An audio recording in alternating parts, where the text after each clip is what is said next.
যেখানে ফিট করো না কেন, উনি তো এই বছরের শেষে বা আগামী বছরের মাঝামাঝি উনি এরকম একটা টাইম ফ্রেম দিয়েছেন। তো এই টাইম ফ্রেমের মধ্যে আমরা নির্বাচন করতে আমাদের সমস্ত প্রস্তুতি আছে।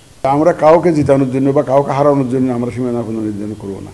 আমরা সেটা ভাবছি না। আপনারা দেখতেছেন আমাদের রাজনৈতিক দলগুলোর প্রতিনিয়ত প্রত্যেকটা দিন এমন কোনো দিন বাদ আছে তারা সবসময় বলছেন যে অন্তর্বর্তী সরকারের কাছ থেকে নির্বাচিত সরকারের কাছে ক্ষমতা হস্তান্তর করুন, এটা তাদের মূল দাবি। তো এখন আমি তো স্থানীয় সরকার নির্বাচন করলে তো ওই কাজটা হচ্ছে না। আর আমাদের প্রস্তুতিটা কিন্তু জাতীয় নির্বাচনকে সামনে রেখে আমরা আগাচ্ছি। এখন স্থানীয় সরকার আবার রিফর্মস কমিশন তারা কী সাজেশন দেয় না দেয়, কিংবা এটার চরিত্র কেমন হয় সেটাও আমরা বুঝতে পারতেছি না তাদের সুপারিশ না হওয়া পর্যন্ত। তো স্থানীয় সরকারের নির্বাচনের বিষয়টি আমাদের আপাতত বিবেচনায় নেই। আমরা ন্যাশনাল ইলেকশন নিয়ে কাজ করছি, সেই লক্ষ্যেই আমাদের প্রস্তুতি এগিয়ে চলছে। সেটা তো না, মাননীয় প্রধান উপদেষ্টা একটা আইডিয়া দিয়েছেন, তো ইন্ডিকেশন দিয়েছেন। তো ওনার আইডিয়া অনুযায়ী যদি যেখানে ফিট করো না কেন, উনি তো এই বছরের শেষে বা আগামী বছরের মাঝামাঝি উনি এরকম একটা টাইম ফ্রেম দিয়েছেন। তো এই টাইম ফ্রেমের মধ্যে আমরা নির্বাচন করতে আমাদের সমস্ত প্রস্তুতি আছে। আসলে হরিড না, এটা আমি তো আপনাকে বললামই তো, ওই নীলফামারীতে 19 জন পাইছি আমরা রোহিঙ্গা, আর বিদেশি নাগরিক পাচ্ছি আমরা ভোটার হিসাবে। তারপরে যারা মারা গেছে আপনি দেখেন না, প্রত্যেকটা আপনার গ্রামে গিয়ে দেখেন, আপনি ভোটার লিস্টটা চেক করে দেখেন কতজন মারা গেছে, দেখবেন যে ভোটার লিস্টের নাম আছে, কিন্তু দেখবেন যে ওদের নামে ভোট দেওয়া হয়ে গেছে হয়তো। দেখবেন নিজের এলাকায় গিয়ে দেখেন, আপনার গ্রামে গিয়ে দেখবেন, চেক করে দেখবেন ভোটার লিস্টটা একটু দেখেন।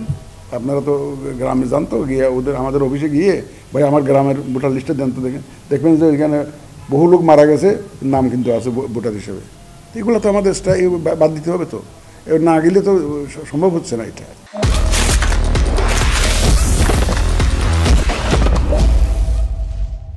সীমানা পুনর্নির্ধারণ আমরা অনেক আবেদন পেয়েছি এবং এই আবেদনের বিষয়বস্তু হলো, সামারি হলো যে আমাদেরকে হারানোর জন্য মোটিভেটেড ওয়েতে সীমানা নির্ধারণের কাজটা করা হয়েছে। যেটা অরিজিনাল ছিল, যেটা ঠিক ছিল, ওটাকে এদিক ওদিক চেঞ্জ করে কাউ না কাউকে বেনিফিটেড করার জন্য এটা করা হয়েছে। এরকম দাবি নিয়ে অনেক দরখাস্ত আমরা পাচ্ছি, কিন্তু আমরা এটা পরীক্ষা নিরীক্ষা করছি। তবে এটুকু এশিওর করতে পারি যে আমরা কাউকে জিতানোর জন্য বা কাউকে হারানোর জন্য আমরা সীমানা পুনর্নির্ধারণ করবো না। আমরা যে ন্যায্যতার ভিত্তিতে যেখানে দেখি যে মোটিভেটেড ওয়েতে করা হয়েছে সেখানে আমরা হাত দেব, এবং ন্যায্যতার ভিত্তিতে আমরা এটা ফিক্স করব।